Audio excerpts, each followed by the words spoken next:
One of the most frustrating things about perimenopause is thinking you're on the right track. You're doing everything you've been told will help, everything that you've done in the past that has worked to keep you feeling good. But now you're still feeling exhausted, foggy, like your body isn't cooperating and you're feeling really uncomfortable in it and your clothes. So you think, I'll clean up my diet some more. I'll take some supplements. I saw that advertised on Instagram. I'm going to try that. Or that worked for my friend Sally. I'm going to try that. Maybe you've even started HRT, but still nothing seems to change. Nothing is shifting. And you're probably wondering why, why, or thinking, why does this happen? And that's what we're going to dive into today. So, the biggest mistakes I see women making when trying to fix their perimenopause symptoms, and what I think you should be focusing on instead. So, by the end of this episode, you'll walk away with a clear understanding of why you might be feeling this way, why you might be feeling stuck this way, and what to do next to start feeling better without having to keep going with the trial and error there.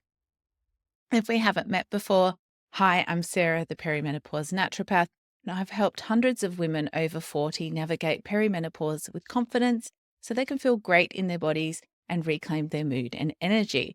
So, if you're feeling like your changing hormones are hijacking your mood, energy, and weight, and you want to change that in a holistic way, then this is the place for you, because each episode I share with you my views on what's happening in your body, why you're feeling the way you are, and how you can change that with actionable advice to help you move from chaos to calm and feel comfortable in your body and mind again.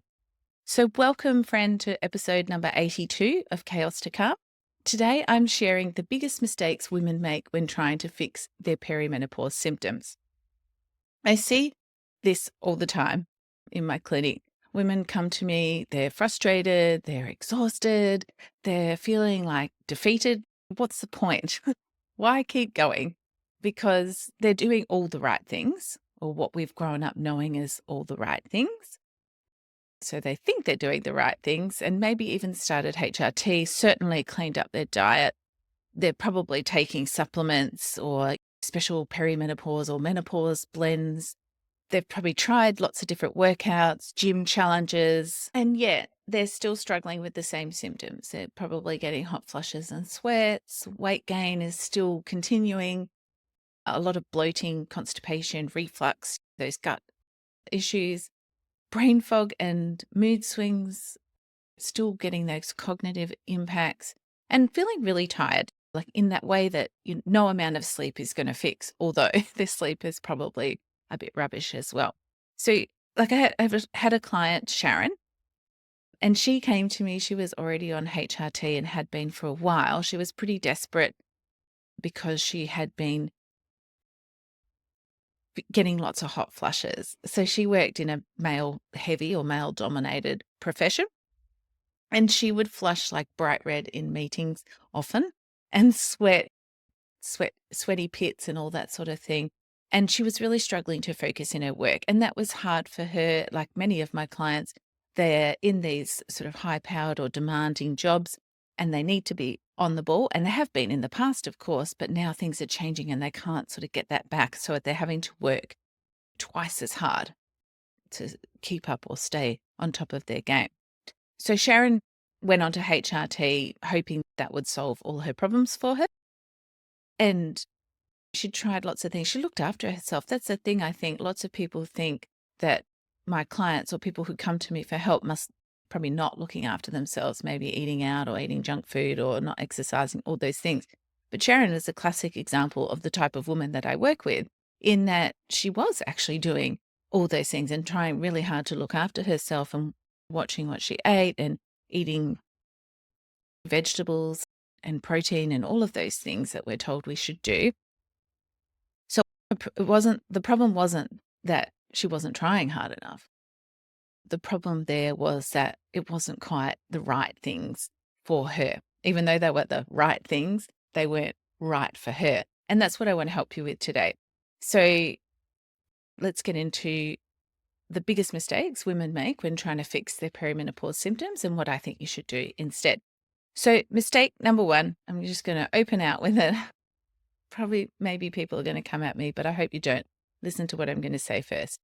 So the first mistake is thinking HRT, and I'm going to say all supplements, like especially those menopause or perimenopause mixes that are in abundance on Instagram and social media, but thinking that either of those is going to fix everything for you.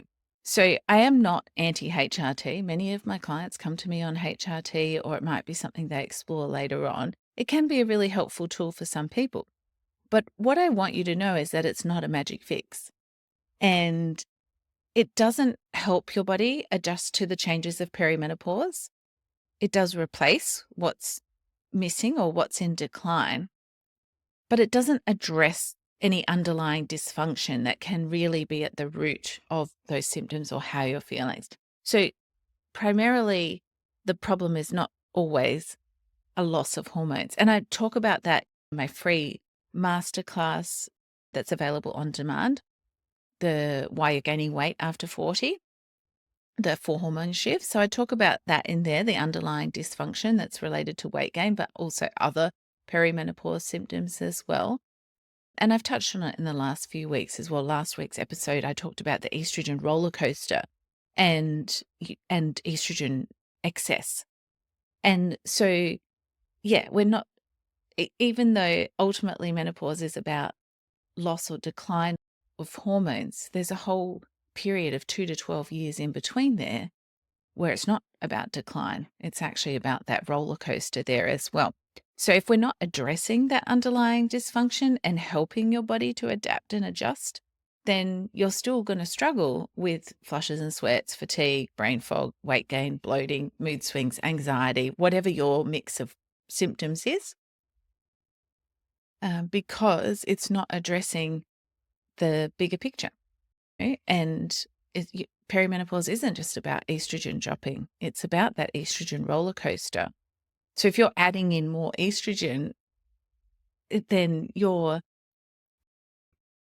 going to perhaps increase that even further. When your estrogen's roller coastering around and hitting a high, you're adding more estrogen into that.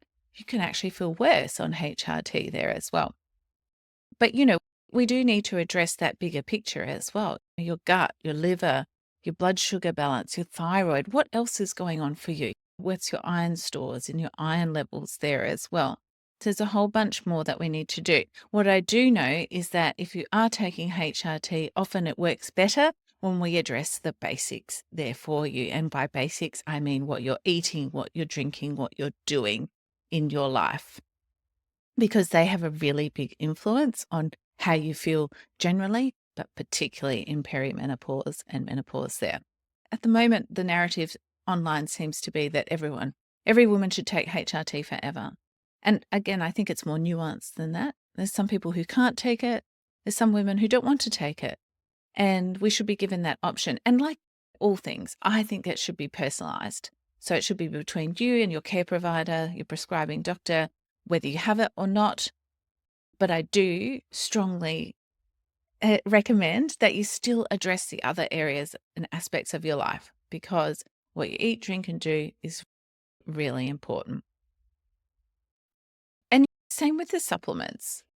With herbs and nutrients, sure, they're natural, although many vitamins and minerals are not, they're synthetic. But if you're just buying random herbs or vitamins hoping they're going to fix everything, you might just be wasting your money, because most over-the-counter or retail supplements are very low dose. They may not be in the right form for your body or for your body to easily utilize.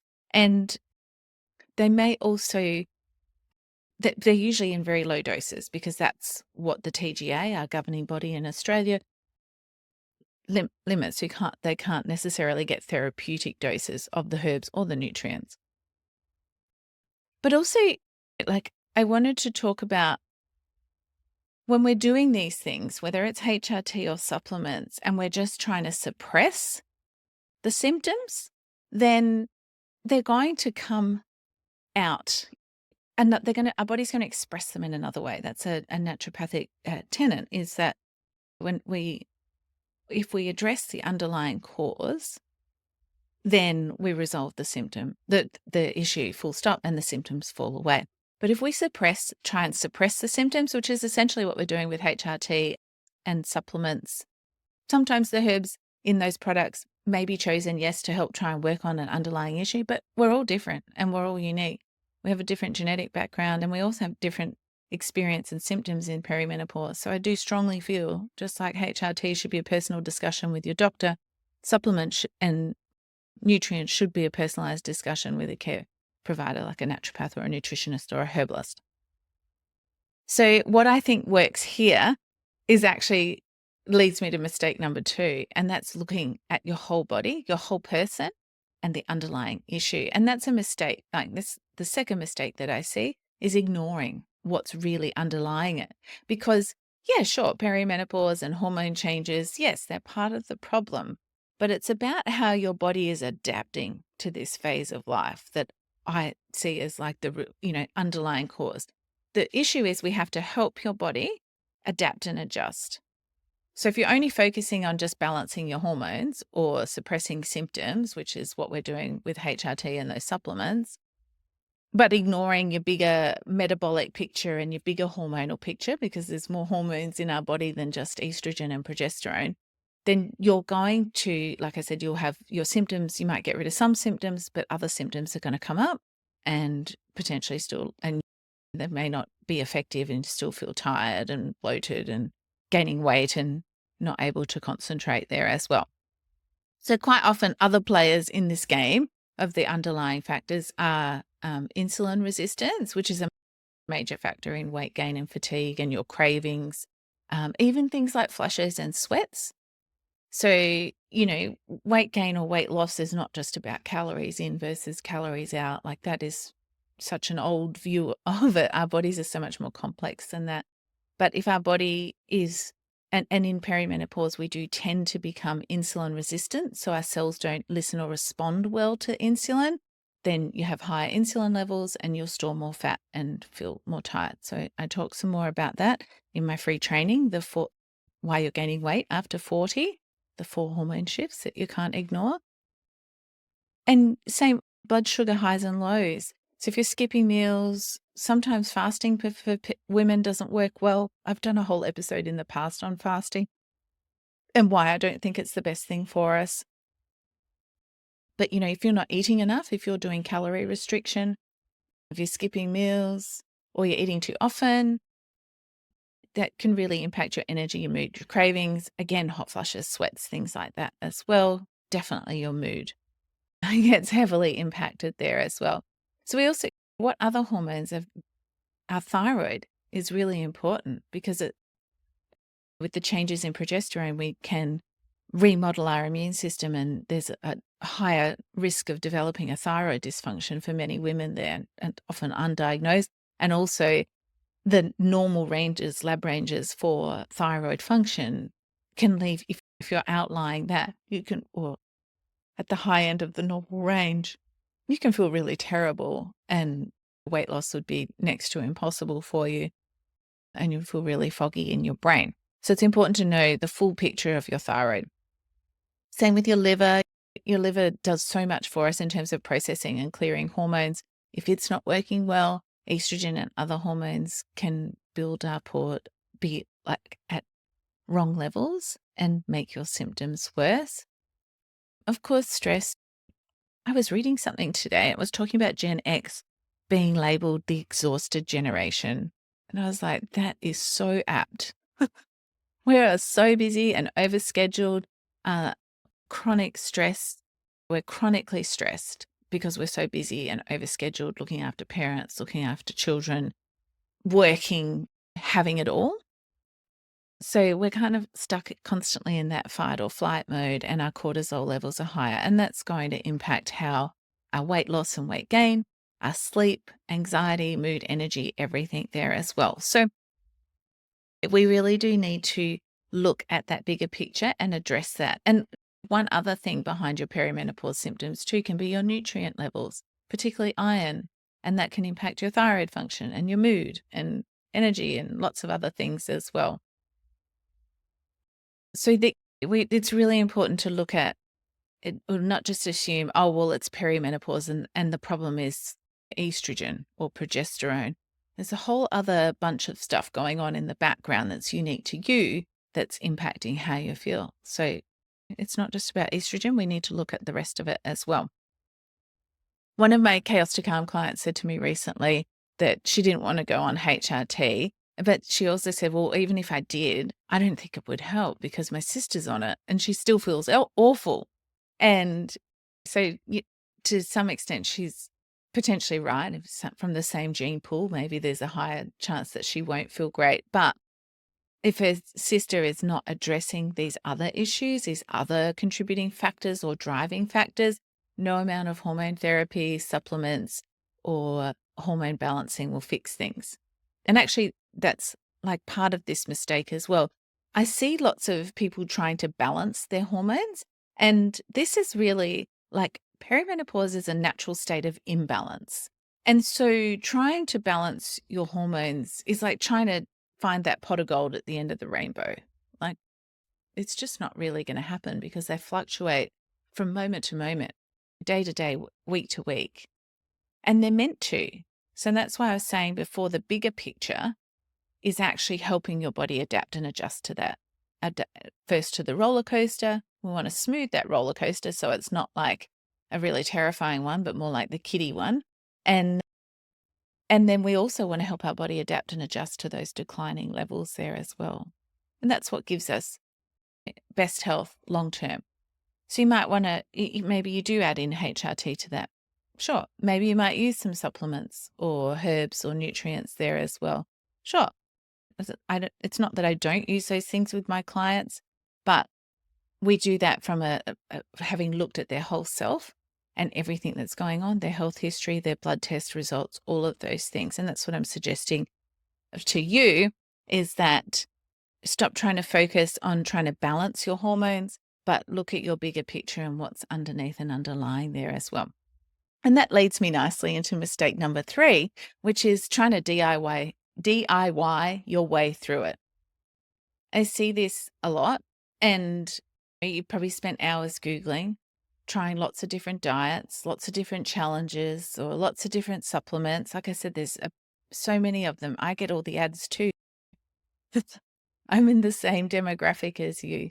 So yeah, I see all of those things coming in hot to you. And I know there's so many, like sometimes people have like a bag of supplements, or when we've got a new client and they're filling out their intake form and there's like 10 different supplements that they're taking on there. But how do you know what's working? You don't. And you kind of get stuck on those things forever.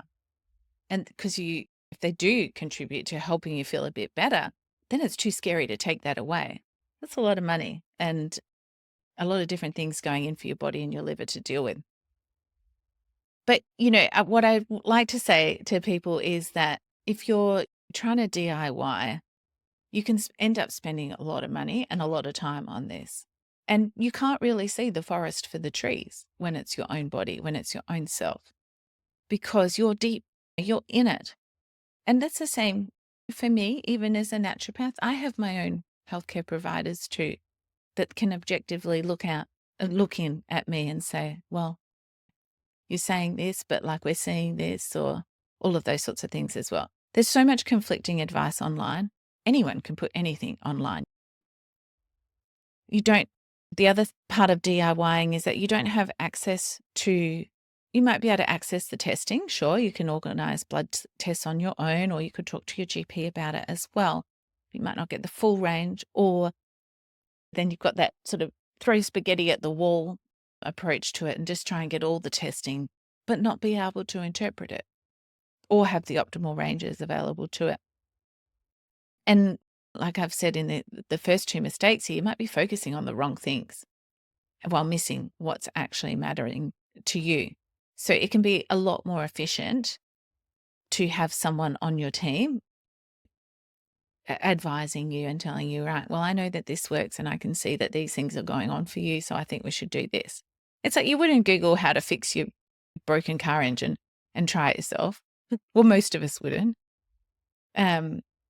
You'd go to a mechanic because you don't, we don't need to learn or deep dive into everything or become the expert on everything. Our health is no different. We do need to be aware and knowledgeable and health literate, I think, so that we can advocate for ourselves when we're interacting with healthcare providers.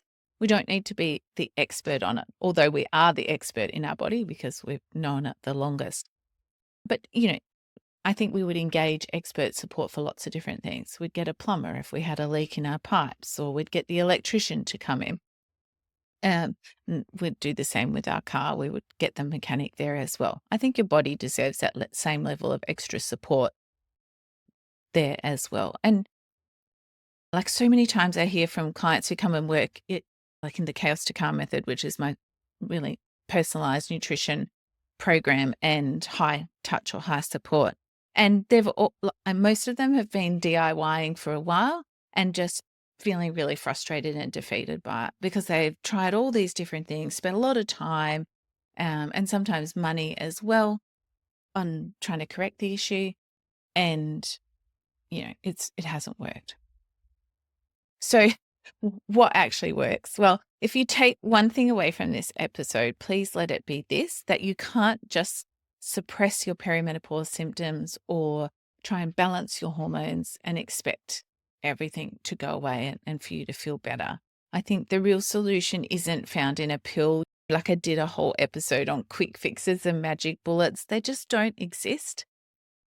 Buying some random supplement or that's been advertised to you, and I get it. I've felt that desperation before, and I felt that I just want to feel myself again. I totally understand why you want to do that.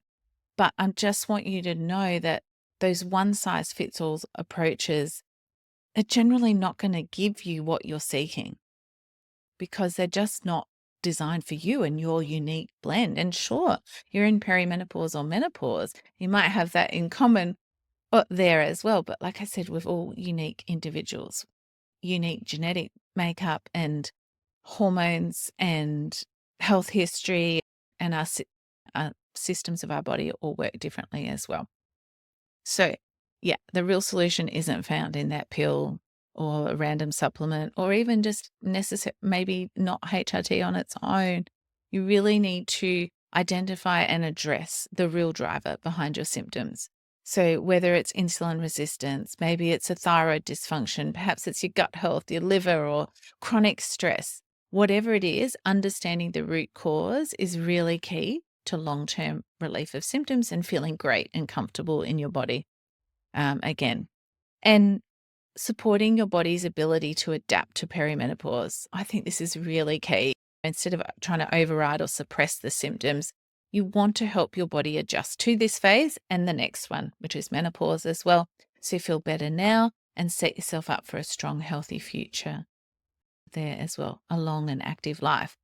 And getting expert advice that's tailored to you and your phase of life. Perimenopause is complex. Your hormone changes are very complex as well. Trying to DIY can make it really overwhelming and not cost effective at all.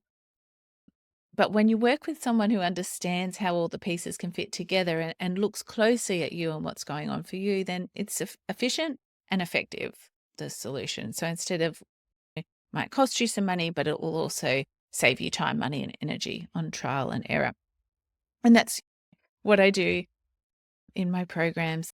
And now I'm offering one-to-one consults too. So the perimenopause naturopath, you can work with us one-to-one now as well, which is exciting. I have not done this in 7 years. So it's definitely a new opportunity there as well. One last thing I wanted to say, and perhaps this should have been one of the mistakes too, but I know I talk about it a lot, but it is really important to think about, is that just because we're in perimenopause and just because we're getting older does not mean we have to feel rubbish. We don't have to put up with that. So I think that's probably the first thing, that's having that mindset of, I'm not old. I don't have to feel bad. I don't have to feel stiff and tired and exhausted and grumpy. That's not what we have to do. That's really important for you to know as well. So Yeah, like I mentioned before, I am now offering one-to-one sessions where you can work with me or a member of my team to create that customized perimenopause strategy for your body. I'm still also offering Chaos to Calm method, which is my high support, personalized, in-depth program with your blood test analysis and personalized nutrition, and Perimenogo, which is more of a self-guided food first program designed for women in perimenopause and to help your body adapt to perimenopause. Thank you so much for tuning into today's episode. If you found this helpful, please make sure you follow the podcast wherever you're listening from so you don't miss any future episodes. And while you're there, please rate the podcast and leave a review. It helps more women find the podcast and transform their perimenopause from chaos to calm. Until next time, keep focusing on what actually works, and I'll see you in the next episode.